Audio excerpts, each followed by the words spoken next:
தமிழகத்தில் திராவிட மாடல் அரசு தாங்கள் இந்து மதத்திற்கு எதிரானவர்கள் அல்ல, அதனால்தான் கோவில்தோறும் குடமுழுக்கு செய்கிறோம் என்றெல்லாம் கூறிக்கொண்டாலும் இங்கு சனாதனத்திற்கு எதிராகவும் மாற்று மதத்தினருக்கு ஆதரவாகவும் பல சக்திகள் ஒன்றிணைந்து செயல்படுவது குறிப்பிடத்தக்கது.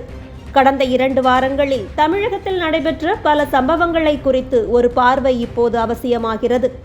ஈஷா யோகா மையத்தின் மீது பலவிதமான தொடர் தாக்குதல்கள் நடைபெறுவதும், இந்து மதத்தை சார்ந்த பலருமே கூட அங்கு நடைபெறும் பூஜை முறைகள் பற்றியும் சிவராத்திரி விழாவிற்கு வரும் பிரபலங்கள் பற்றியும் தரக்குறைவாக விமர்சிப்பதை நாம் பார்த்து வருகிறோம். நில அபகரிப்பு, யானைகள் வழித்தட ஆக்கிரமிப்பு போன்ற புகார்கள் எல்லாம் தகவல் அறியும் உரிமை சட்டம் மூலமாகவே புஸ்வானமாக போய்விட்டதால் ஈஷாவிற்கு எதிரான கும்பல் பெண்களை வைத்து காய் நகர்த்த தொடங்கியது. கடந்த 2016ஆம் ஆண்டே தங்களது மகள்கள் ஈஷாவின் உள்ளே மாட்டிக்கொண்டிருக்கிறார்கள், அவர்களை மீட்டுத் தாருங்கள் என காமராஜ் என்பவர் வழக்கு தொடர்ந்திருந்தார். அந்த வழக்கில் விசாரணையின் போது பலமுறை இவர் தனது மகள்களை ஈஷாவிற்கு சென்று சந்தித்த வீடியோ ஆதாரங்கள் நீதிமன்றத்தில் சமர்ப்பிக்கப்பட்டது. அது மட்டுமல்லாமல் அந்த 2 பெண்களும் தங்களது முழுமையான விருப்பத்தின்படியே துறவறம் மேற்கொள்ள வந்ததாக கூறியிருந்ததோடு வழக்கு விசாரணை முடிவுக்கு வந்தது. காமராஜ் தம்பதியர் தங்கள் மகள்களை சந்திப்பதற்கு முன் அனுமதி வாங்க வேண்டும் என்றும் நீதிமன்றம் உத்தரவிட்டது. அதே காமராஜ் தான் தற்போது 8 வருடங்கள் கழித்து அதே போன்ற ஒரு வழக்கை மீண்டும் தொடர்ந்திருக்கிறார். இந்த வழக்கை தற்போது விசாரித்த உயர்நீதிமன்றம் தனது மகளுக்கு மட்டும் திருமணம் செய்து வைத்திருக்கும் சத்குரு அவர்கள் மற்ற பெண்களுக்கு மொட்டையடித்து துறவரம் தரலாமா என கேட்டு ஈஷாவில் விசாரணைக்கு உத்தரவிட்டது. நீதிபதியின் இந்த கேள்வி பல சர்ச்சைகளை கிளப்பியதோடு அங்கு சுமார் 150 காவலர்கள் விசாரணைக்கு சென்றதும் ஆதரவாளர்களை ஆதங்கத்திற்கு உள்ளாக்கியது. ஈஷா மையம் இந்த விசாரணைக்கு முழு ஒத்துழைப்பு அளித்த அதே நேரத்தில் இது முறையற்ற அணுகுமுறை என்று கூறி உச்சநீதிமன்றத்தை அணுகியது. உச்சநீதிமன்றத்தில் தலைமை நீதிபதி திரு சந்திரசூட் தலைமையிலான அமர்வில் இந்த மனு அவசர வழக்காக விசாரிக்கப்பட்ட நிலையில் ஈஷா யோகா மையத்திற்கு எதிராக சென்னை உயர்நீதிமன்றத்தில் நடந்து வரும் வழக்கு விசாரணையை உச்சநீதிமன்றத்திற்கு மாற்றி நீதிபதிகள் உத்தரவிட்டுள்ளனர். அது மட்டுமல்லாமல் இந்த வழக்கில் காவல்துறையினர் மேல் நடவடிக்கை எதுவும் மேற்கொள்ளக்கூடாது எனவும் உச்சநீதிமன்றம் உறுதியாக உத்தரவிட்டிருக்கிறது. இத்தனை புகார்களை ஈஷா மையம் மீது சுமத்துவதற்கு என்ன காரணம் என்பதையும் மக்கள் புரிந்து கொள்ள வேண்டும். தமிழகத்தின் மிக முக்கியமான ஆன்மீக பகுதியாக இருக்கும் வெள்ளையங்கிரி மலைப்பகுதி மக்களை மட்டுமல்லாமல் உலகம் முழுவதிலும் கோடிக்கணக்கான சனாதனிகளை ஈஷா மையம் தன்னுள் ஈர்த்து வைத்திருக்கிறது. மிக பெரும் எண்ணிக்கையிலான அறிவார்ந்த இளம் தன்னார்வலர்களை தன்னகத்தே கொண்டிருக்கிறது.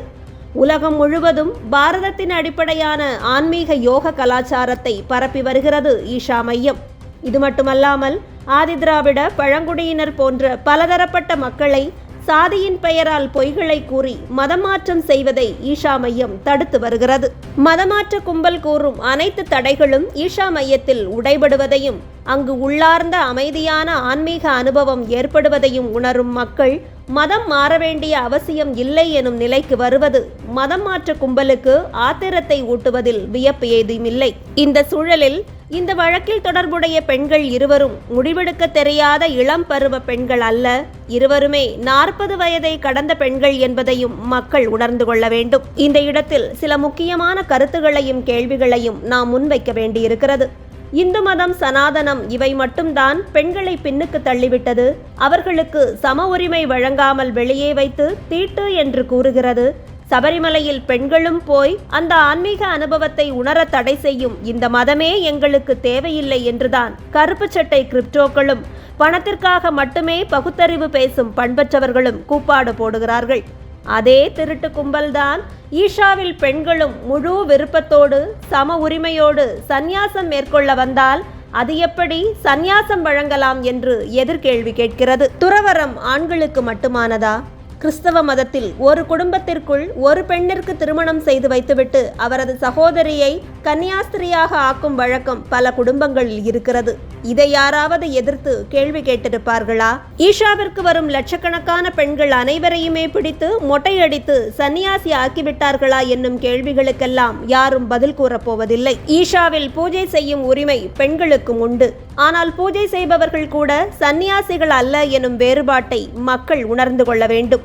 இந்து மதம் மற்றும் ஆன்மீகம் பற்றிய விழிப்புணர்வு இந்து மக்களுக்கு முதலில் ஏற்படுவதுதான் இது போன்ற பிரச்சனைகள் ஏற்படாமல் தடுக்கும் ஒரே வழியாக இருக்க முடியும்.